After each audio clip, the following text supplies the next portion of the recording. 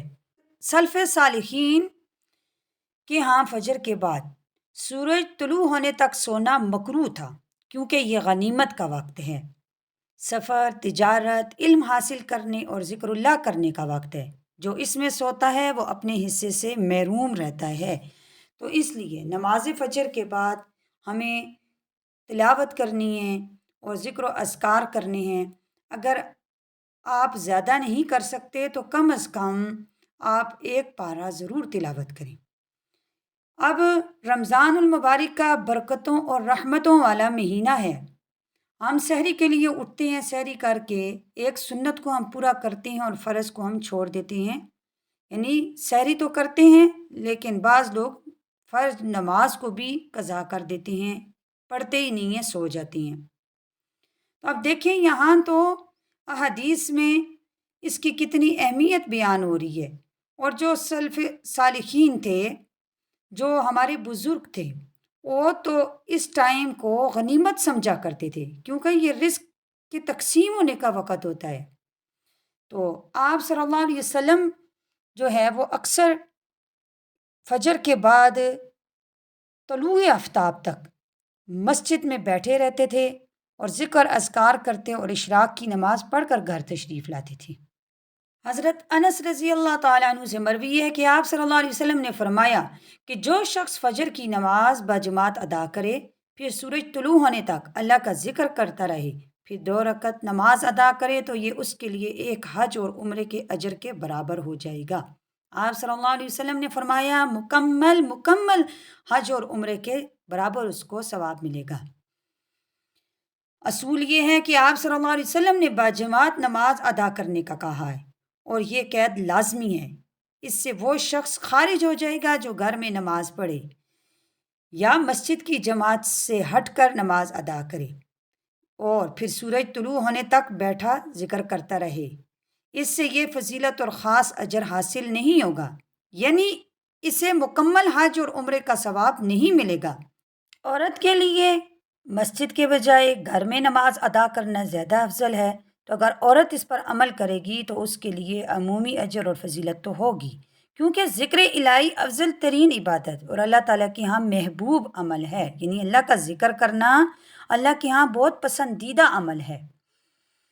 جو شخص فجر کی نماز باجماعت ادا کرے، پھر سورج طلوع ہونے تک اللہ کا ذکر کرتا رہے، تو اس میں عورت بھی شامل ہے، خصوصاً ایسی صورت میں کہ جب عورت گھر میں تنہا نماز ادا کرتی ہو اور باجماعت بھی ادا نہ کر پائے، تو یعنی اب ضرورت نہیں ہے کہ وہ مسجد میں جائے گی اور جا کے جماعت کے ساتھ نماز ادا کرے گی، نہیں، بلکہ عورت کی جو افضل ترین نماز ہے وہ گھر کی نماز ہے، چاردیواری کے اندر نماز ہے۔ اب عورت کو ثواب تو ملے گا، کیونکہ ویسے بھی قرآن پاک میں اللہ تعالیٰ فرماتے ہیں یا ایھا الذین آمنوا اذکروا اللہ ذکرا کثیرا وسبحوہ بکرۃ واصیلا، اے ایمان والو اللہ تعالیٰ کا کثرت سے ذکر کرو اور صبح اور شام اس کی تسبیح بیان کرو۔ ان آیات مبارکہ سے ذکر کی فضیلت پتہ چل جاتی ہے، تو جو کوئی بھی صبح اور شام اللہ تعالیٰ کا ذکر کرتا ہے تو اللہ تعالیٰ اس کی دعائیں قبول کرتا ہے۔ تو اس لیے رمضان المبارک کا اہم ترین مہینہ ہے، اس میں اللہ سے مانگیے، کیونکہ 3 اہم وقت اللہ تعالیٰ نے بتا دیے جس میں روزے دار اور مسلمان کی دعا کو رد نہیں کیا جاتا۔ آج ہماری یہ حالت ہے کہ ہم افطاری کی تیاری میں اتنا مگن ہوتے ہیں کہ دعا مانگنے کا جو ٹائم ہوتا ہے وہ ہمارا کچن کے اندر گزر جاتا ہے۔ تو اس لیے زیادہ وقت جو ہے وہ اللہ سے مانگیے۔ اب رمضان المبارک کی جو اہمیت ہے وہ آپ نے ان احادیث مبارکہ سے سن لی کہ رمضان المبارک کے اندر جو 3 اہم ترین گھنٹے ہیں تو ان کی کتنی اہمیت ہے، اور اس میں کسی مسلمان روزے دار کی دعا کو رد نہیں کیا جاتا۔ اس لیے ان 3 اہم ترین گھنٹوں کی قدر کیجیے اور اپنے رب سے خوب دعائیں مانگیے۔ آج ہماری حالت یہ ہے کہ ہمارا زیادہ ٹائم کچن میں گزر جاتا ہے، ہم اللہ کے لیے وقت نہیں نکالتے، ہم اللہ سے مانگتے نہیں ہیں، اور پھر ہمارا گلہ کیا ہوتا ہے کہ اللہ ہماری سنتا نہیں ہے۔ تو دیکھیے اللہ کیوں نہیں سنتا؟ اللہ تو سحری کے ٹائم آ کے آسمان دنیا پہ آ کے ندا لگاتا ہے کہ آؤ مجھ سے مانگو، میں تمہیں عطا کروں گا، اپنی بخشش کرواؤ، میں تمہارے گناہوں کو معاف کروں گا۔ لیکن اس ٹائم ہم سو رہے ہوتے ہیں، سوتے سوتے اٹھ کے ہم سحری کرتے ہیں، سحری کر کے دوبارہ سے ہم سو جاتے ہیں۔ جو اللہ سے مانگنے کے وقت ہے، جو اللہ کو راضی کرنے کا وقت ہے، وہ تو ہم نے گزار دیا، ضائع کر دیا، اور بعد میں ہمارا گلہ کیا ہے کہ اللہ ہماری دعائیں قبول نہیں کرتے۔ تو یہ رمضان المبارک کا برکتوں اور رحمتوں والا مہینہ ہے۔ کیا پتہ آئندہ یہ برکتیں اور رحمتیں ہمیں نصیب ہوں یا نہ ہوں۔ ہم ان خوش نصیب لوگوں میں سے ہیں کہ جس لوگوں کو اللہ تعالیٰ نے ماہ رمضان کی برکات سے نوازا۔ تو اس لیے ماہ رمضان کھانے پینے اور سونے کا مہینہ نہیں ہے۔ 11 مہینے ہم اپنی مرضی کے گزارتے ہیں، تو 1 مہینہ ہمیں اپنے رب کی مرضی کے مطابق گزارنا ہے، اپنے اللہ سے دعائیں مانگنی ہیں۔ تو ایسا نہ ہو کہ ہم نبی علیہ السلام کی بد دعا کے مستحق ہو جائیں، کہ آپ صلی اللہ علیہ وسلم نے فرمایا کہ ہلاک اور برباد ہو جائے وہ شخص جو اتنی عظمتوں اور رحمتوں والے مہینوں کو پائے، وہ اس مہینے کے اندر اپنے رب سے اپنی بخشش نہ کروا سکے۔ تو اس لیے 2 چیزوں کی کثرت کیجیے، استغفار اور کلمہ طیبہ، اور 2 چیزیں اپنے یہ رب کو راضی کرنے کے لیے کثرت کرنی ہے، استغفار اور کلمہ طیبہ، اور 2 چیزیں ایسی ہیں کہ ان کو اپنے رب سے مانگیے، اپنے رب سے جنت مانگیے اور جہنم سے، آگ سے پناہ مانگیے۔ تو یہ مہینہ کھانے پینے اور سونے کا مہینہ نہیں ہے، بلکہ یہ مہینہ اللہ کو راضی کرنے کا ہے۔ آپ صلی اللہ علیہ وسلم نے فرمایا کہ جو شخص رمضان کے اندر 1 فرض ادا کرے گا اس کو 70 فرض ادا کرنے کے برابر ثواب ملے گا، جو 1 نفل ادا کرے گا اس کو فرض کے برابر ثواب ملے گا، جو 1 روپیہ صدقہ کرے گا اس کو 10 گنا اجر دیا جائے گا۔ تو اس رمضان المبارک کے مہینے کے اندر مسلمان کا جو رزق ہے وہ بڑھا دیا جاتا ہے، اس کا اجر بڑھا دیا جاتا ہے، اور اللہ تعالیٰ افطاری کے ٹائم کی دعا، سحری کے ٹائم کی دعا، نماز فجر کے بعد کی دعا ضرور قبول کرتے ہیں۔ تو اس لیے اپنے رب کو راضی کیجئے، رب کو منائیے، ایسا نہ ہو کہ دیر ہو جائے۔ تو اس رمضان المبارک کی قدر کیجئے اور اس میں اپنے رب سے خوب دعائیں مانگیے اور اللہ کے قریب ہو جائیے، ذکر اذکار کیجئے، نوافل پڑھیے، قرآن کریم کی تلاوت کریں۔ جو شخص رمضان المبارک میں ایک لفظ پڑھتا ہے تو اللہ تعالیٰ اس کو 10 نیکیاں عطا کرتے ہیں۔ آپ صلی اللہ علیہ وسلم نے فرمایا کہ الف لام میم ایک لفظ نہیں ہے، بلکہ الف لام میم یہ 3 لفظ ہیں، اس پہ 30 نیکیاں ملتی ہیں۔ تو اس لیے تلاوت کثرت سے کیجیے۔ امید ہے کہ آج کا لیسن آپ کو سمجھ آ چکا ہوگا۔ السلام علیکم ورحمۃ اللہ وبرکاتہ۔